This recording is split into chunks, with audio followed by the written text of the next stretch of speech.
नमस्कार. मी जयश्री तोरडमल. आज आपला विषय आहे लॉकडाऊन. एक दादांनी मला प्रश्न केला होता की ताई तुम्ही छान सांगता लॉकडाऊनविषयी थोडीशी माहिती द्या.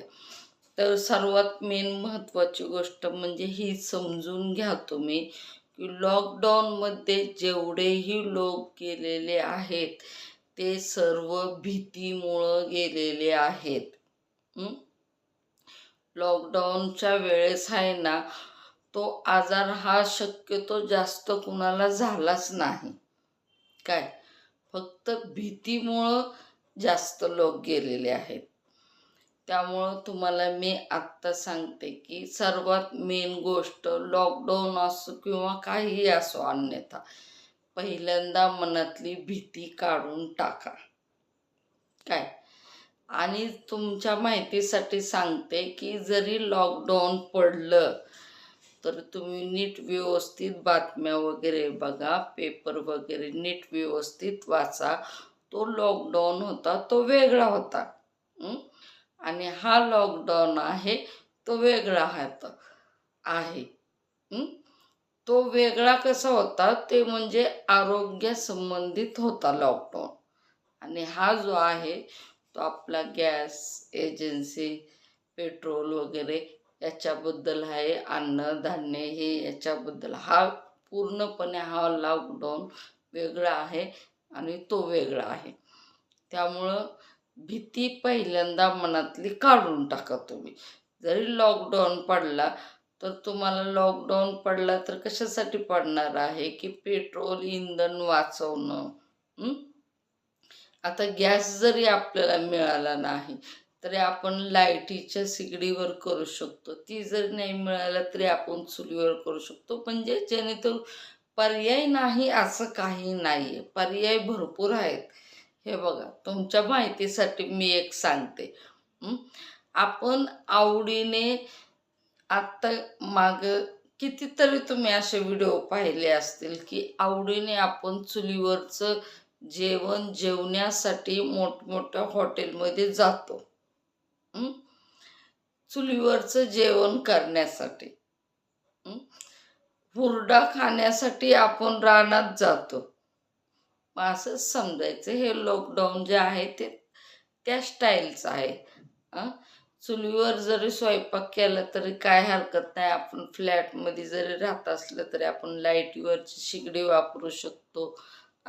कोणी बाहेर राहत असले तर चुलीवर, म्हणजे पर्याय आहे. सांगायचा मुद्दा म्हणजे या लॉकडाऊन जरी पडलं तरी या लॉकडाऊनमध्ये आपल्याला जगण्याचा पर्याय आहे, भरपूर पर्याय आहे. आपण फिरायला गेलो नाही म्हणजे आपण जगू शकत नाही असं काही नाही आहे.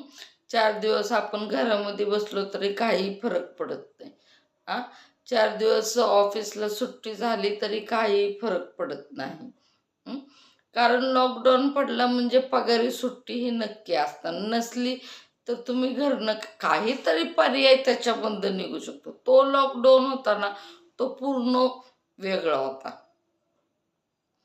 आणि हे लक्षात घ्या, त्या लॉकडाऊनमुळे भीतीमुळे जास्त लोक गेलेले आहेत. हे लॉकडाऊन तसा नाही आहे. तुम्ही व्यवस्थित बातम्या बघा, व्यवस्थित पेपर वाचा.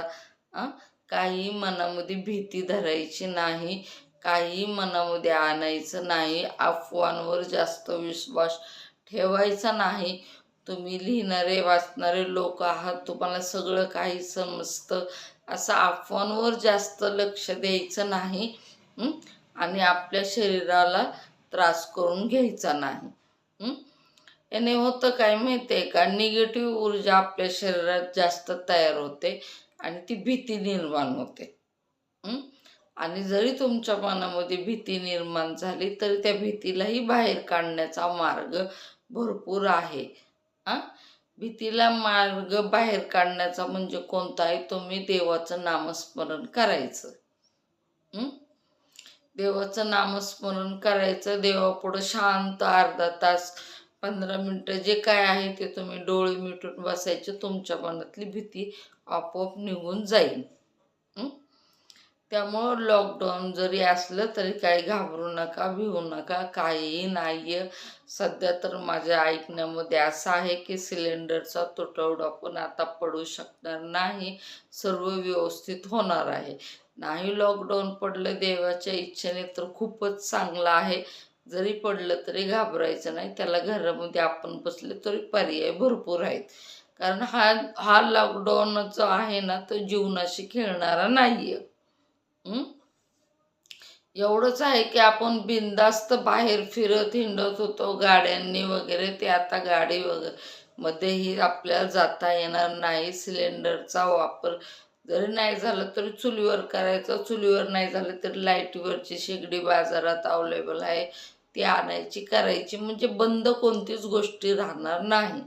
त्यामुळं तुम्हाला माझी हात जोडून नम्र विनंती आहे की भिवू नका, घाबरू नका, अफवांवर जास्त विश्वास ठेवू नका आणि तुम्ही इतरांनाही समजून सांगा की तो लॉकडाऊन वेगळा होता, हा वेगळा आहे.